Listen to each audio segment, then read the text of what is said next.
खुदा के मुबारक प्रजा, खुदा के बेटे, खुदा की बेटियों और खुदा का खौफ खाने वाले लोगों, खुदा का शुक्र है कि एक बार फिर हमें बहुत अच्छी सवेर मिल गई, एक अच्छा दिन मिल गया और अपनी जिंदगी को खुदा की नजदीकी में ले जाने का एक खूबसूरत मौका मिल गया। और खुदा का शुक्र है कि आप बुलाए गए हो कि आज खुदा के पाक और पवित्र कलाम से आप भरपूर किए जाओ, आप भर दिए जाओ। यही जिंदगी है। जिनके साथ खुदा होता है उनके साथ जिंदगी होती है, और जिसके पास खुदा नहीं वो तो जिंदा लाश है। इस जमाने में उसका कोई वजूद नहीं। खुदा के सामने आपका एक वजूद है। खुदा का कलाम फरमाता है कि मैंने तेरा चित्र अपनी हथेली पर खोद रखा। ठीक है ना? तो आप जब खुदा ने आपका चित्र खुदा ने अपनी हथेली पर खोद रखा है तो आप जान सकते हैं कि आपकी कीमत क्या है खुदा के सामने। तो खुदा की बातों में बने रहेंगे, मेरे साथ बने रहिए, अपनी आंखें कलाम पर रखिए, खुदा पर रखिए। खुदा आपको बहुत सारी बरकतों से भर देगा। कल जो हिस्सा मैंने आपके सामने रखा था उसका अभी एक हिस्सा बाकी है, और उस हिस्से से हम नावाकिफ हैं। कल जो हिस्सा रखा गया नामान का वो सब जानते हैं, लेकिन उस नामान के साथ बाद में क्या हुआ, उसका असर लोगों पे क्या हुआ, उस एपिसोड का मॉरल जो था वो क्या था, वो अभी बाकी है। तो आज ध्यान दीजिएगा, कल की कंटिन्यूएशन में चल रहा हूं मैं आपके सामने। मैंने आपके सामने आराम के राजा का जिक्र किया जो अपने सेनापति के लिए दुखी। सेनापति तो दुखी है ही, लेकिन उसका जो राजा है वो भी दुखी है, वो भी परेशान है कि मेरा सेनापति जो है वो रोग से भरा हुआ है, दुखों से भरा हुआ है। उसके बाद मैंने आपके सामने इस्राएल का राजे का जिक्र किया था जिसने अपना अपमान समझकर अपने वस्त्र फाड़ दिए। उसने कहा कि मैं कोई खुदा थोड़ी हूं कि मैं इसका कोड खत्म कर दूं। उसने अपने कपड़े फाड़ लिए, खुदा की हजूरी में अपना दुख प्रकट किया। मैंने फिर आपके सामने नामान सेनापति का जिक्र किया जो रोगों से भरा हुआ, और ऐसा रोग कि जिसका कोई इलाज नहीं। उसके बाद मैंने आपके सामने उस छोटी बच्ची का जिक्र किया, उस लड़की का जिक्र किया जिसकी वजह से नामान गोड़ी जो है वो बचाया गया, जिसका रोग दूर। उसने कहा कि काश ये नामान जो है वो मेरे शहर शामरौन के दास भविष्यवक्ता नबी अलीशा के पास होता तो ये ठीक हो जाता। देखिए उसका कॉन्फिडेंस देखिए। काश आज लोगों को ये बताने की जरूरत है, काश आप इस जगह पर आए होते, काश आप इस हॉस्पिटल में आए होते, काश आप इस इंस्टीट्यूट में आए होते, तो आपका तबाही कुछ और होता। आपकी जिंदगी का जो माध्यम है, आपकी जिंदगी का जो वजूद है वो कुछ और ही होता अगर आप इस इंस्टीट्यूट में आए होते। कल मैंने इसका जिक्र नहीं किया, आज कर। उसके बाद मैंने खुदा के बंदे अलीशा का जिक्र किया जिसने खुदा से मिली हुई सामर्थ का प्रयोग किया, खुदा के दिए हुए शब्दों का प्रयोग किया कि जा जाके अपने आप को बोले। मैंने उन हीरे और जवाहरातों का जिक्र किया, उस सोने और चांदी का जिक्र किया जो शुक्रगुजारी के लिए वो अलीशा नबी के पास लेकर गया। इन सारी चीजों का मैंने जिक्र किया। आज उसी कलाम का दूसरा हिस्सा पेश कर रहा हूं। एक बहुत ही एपिसोड का अहम कैरेक्टर है जिसका कल जिक्र नहीं हुआ और उसका जिक्र आज होगा। और उस का नाम है गेजी। गेजी एक इंसान है, एक बंदा है जो अलीशा नबी का सेवादार है, उसकी सेवा करता है, उसकी हजूरी में रहता है। उसकी हजूरी में रहने का मतलब है कि वो खुदा की हजूरी में रहता है, खुदा की बंदगी में रहता है, खुदा की बातों में बना रहता है, उस वफादारी से काम करता है, मेहनत से काम करता है, लेकिन उसमें एक बात की कमी है। सबसे पहली बात कि वो खुदा का, उस नबी का सेवक होते हुए वो लालचिया,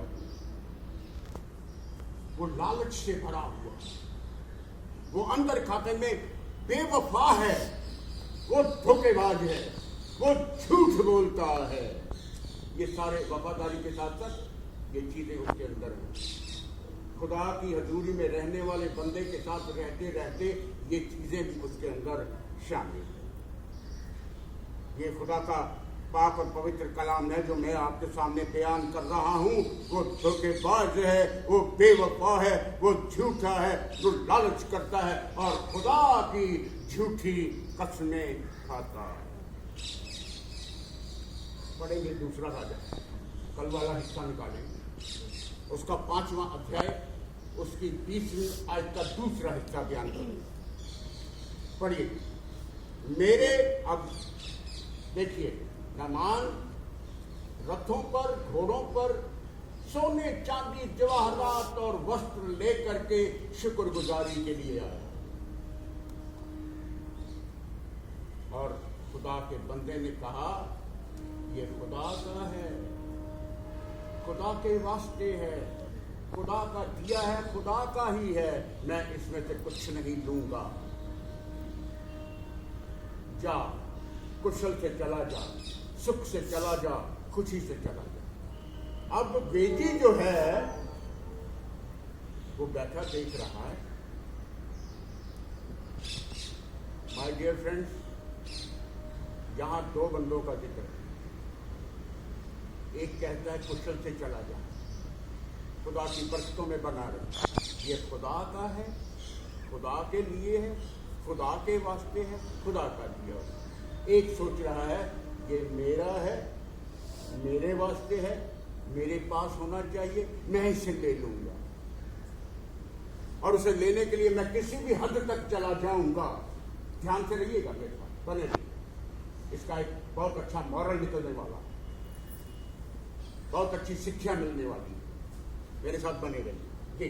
मेरे स्वामी ने आराम के नामान को तो ऐसे ही छोड़ दिया, मैं नहीं छोड़ूंगा। पढ़िए। मेरे स्वामी ने तो उस आरामी नामान को ऐसे ही छोड़ दिया है कि जो वह ले आया था उसको उसने ना लिया, परंतु यहोवा के जीवन की शपथ मैं उसके पीछे दौड़कर उससे कुछ ना कुछ ले लूंगा। यहोवा की कसम, देखिए, खुदा की झूठी कसमें खाता है। खुदा की कसम मैं तो ले लूंगा, और उसके पीछे दौड़ा। मेरे स्वामी ने तो इसे ऐसे ही छोड़ दिया, पर मैं नहीं छोड़ूंगा। खुदा की कसम, यहोवा की कसम मैं ले लूंगा, और उसके पीछे दौड़ता हुआ चला गया। खुदा की कसम झूठी खाई है, अब झूठ बोलने लगा है। देखिए, नामान के पास चला गया और उसने जाकर के कहा कि मुझे मेरे स्वामी ने भेजा है तेरे पास।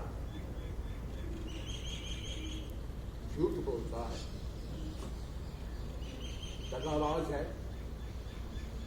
सच्चाई नहीं है, झूठी कसमें खाता है। जाके कह दिया मेरे स्वामी अलीशा ने तेरे पास भेजा है, मेरे पास कुछ मेहमान आ गए हैं, और मुझे हीरे जवाहरात चांदी वस्त्रों का कुछ हिस्सा जो बनता है वो मुझे दे दे।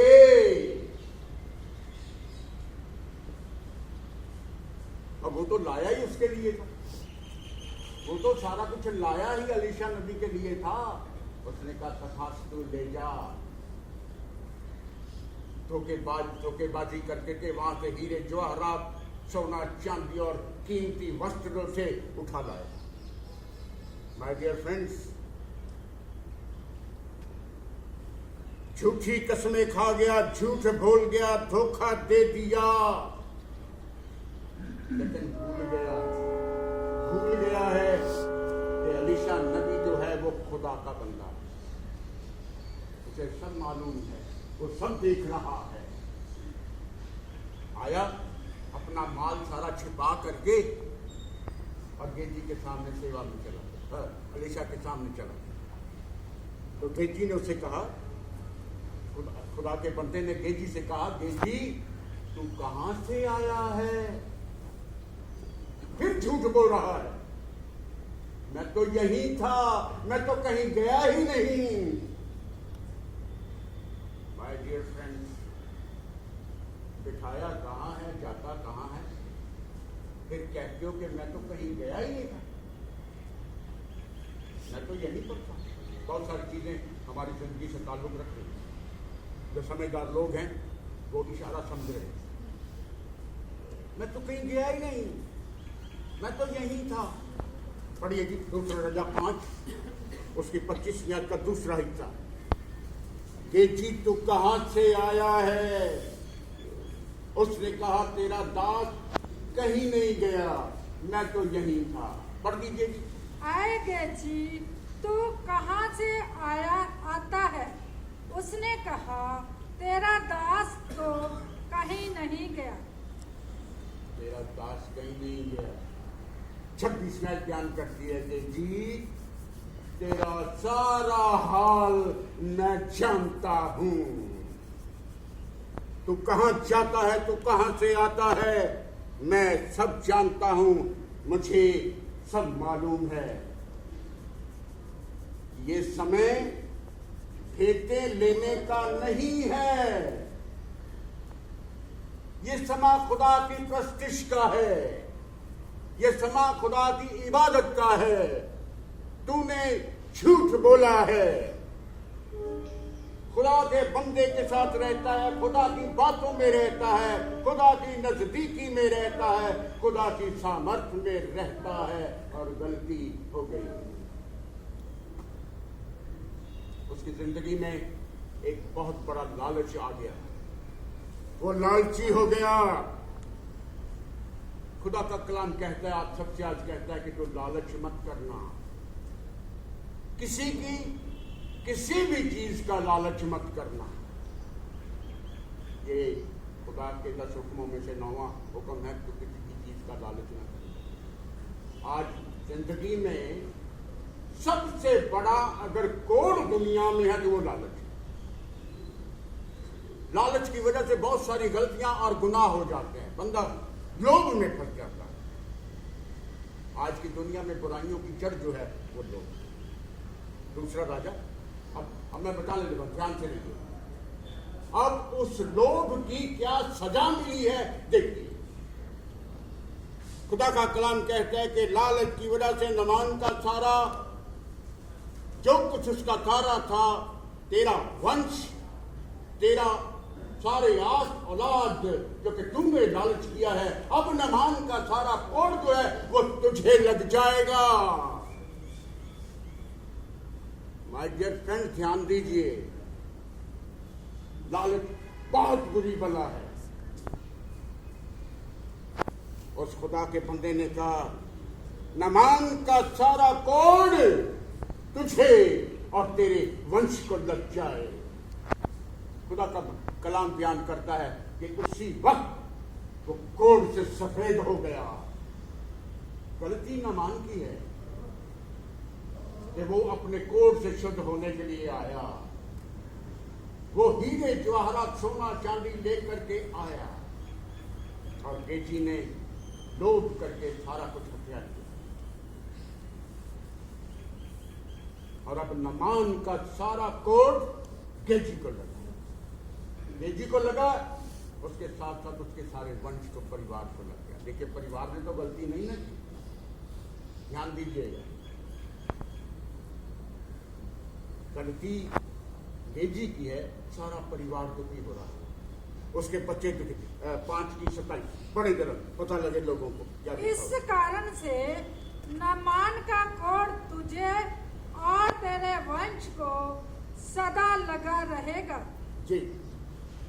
और वो तब वह हिमसा श्वेत कोढ़ी होकर उसके सामने से चला गया। नमान का सारा कोढ़ जो है वो केजी को लग गया। वजह लालच, वजह लोभ, लालच की वजह से उसका सारा वंश जो था वो बर्बाद हो गया। ये बहुत पुराना एपिसोड है, लेकिन आज आपको याद दिला रहा हूं कि खुदा का कलाम कहता है चौकस रहो, चौकस रहो, चौकस, सावधान रहो। हर प्रकार का लोभ से अपने आप को बचाए रखो। लूका की अंजील है, उसका 12वां अध्याय, उसकी 15वीं आयत बयान कर रही है, खुदा का कलाम कहता है कि चौकस रहो और हर प्रकार के लोभ से अपने आप को बचा के रखो। आप समझते हैं कि जिसके पास धन दौलत ज्यादा है वो उसकी जिंदगी बहुत अच्छी है। मैंने उन लोगों को रातों को जागते देखा है, वो सुबह आके डॉक्टर साहब के साथ कहते हैं कोई नींद की गोली दे दो, ये रुपया मुझे सोने नहीं देता है, ये चांदी सोना जमीन जायदाद मुझे सोने नहीं देती है, मुझे नींद नहीं आती है। मैं दिन में जागता हूं, रात में जागता हूं, सोचता रहता हूं कि इसका क्या करूंगा। किसी की धन दौलत की जायदगी से उसकी जिंदगी अच्छी नहीं होती। मैंने बहुत से गरीब लोगों को खुशियों के साथ रहते हुए देखा, और अमीर बंदा दुखी दुखी और मारा मारा करता रहता। पढ़िए 12 की 15। और उसने उनसे कहा चौकस रहो और हर प्रकार के लोभ से अपने आप को बचाए रखो, क्योंकि किसी का जीवन उसकी संपत्ति की बहुतायत से नहीं होता। किसी का जीवन उसकी संपत्ति की बहुतायत से नहीं होता है। जिसके पास खुदा है, जिसके पास बेटा है, जिसके पास खुदा का कलाम है, वो सबसे अमीर आदमी है इस दुनिया के अंदर।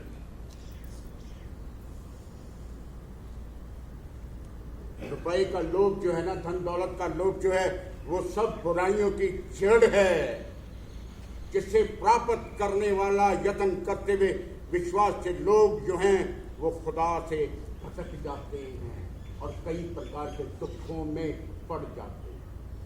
मैं नहीं कह रहा, खुदा का कलाम कह रहा है। नरेंद्र निकालें 2 तिमोथियस, पंजाबी में जरा दसो की लिखा। 1 तिमोथियस 6 बाप उसकी 10वीं आयत बयान करती है, जरा जल्दी से, वक्त हो रहा है। 1 तिमोथियस 6 बाप 10वीं आयत, बड़ी जरूरी आयत है, नोट कर पढ़िए। पैसे नाल सब तरह दी बुराइयां का कारण है। बस जी, धीरे धीरे पढ़ेंगे। कह रहे हैं नरेंद्र, कह रहे हैं खुदा दे कलाम जो कह रहे हैं कि रुपए और पैसे की लोभ जिहड़ा है वो सारे तरह की बुराइयां की जड़ है, जड़। अगे कुछ लोगों ने अधिकतम पैसे कमाने के चक्कर विच सच्चे विश्वास को छड़ दिता। हाँ जी, पैसे कमाने के चक्कर दे विच सच्चे खुदा नूं छड्ड दिता। आगे पर वो अपने आप को बहुत सारे दर्दां भरे अनुभवां नाल सट्ट मार लेते हैं। हाँ, और वो लोग बहुत सारे दर्दां भरे अनुभव नाल अपने आप को सट्टा मार लेंदे हैं, अपने आप को जख्मी कर लेते हैं, अपने आप को फट्टड़ कर लेते हैं और खुदा को छोड़ देते हैं। मैं नहीं कह रहा, खुदा का कलाम कह रहा है, और बच्चे पढ़ रहे। आखिरी आयत होगी, ज्यादा लंबा नहीं जा सकता। आखिरी आयत आपके साथ जाएगी। जो अपनी मेहनत से रुपए कमाता खुदा उसमें अपनी बरकतें मिला देता। जो मेहनत से कमाता, जो मेहनत से कमा के खुदा के सामने रखता है, खुदा तेरा शुक्र है, खुदा उसमें अपनी बरकतें मिला देता है और वो आपके धन को बढ़ाता रहता है, बढ़ाता रहता है, बढ़ाता है, उसमें कमी नहीं आती। खुदा आपके साथ बना रहे। आज के वचन को मैं यहीं पर पूरा करता हूँ।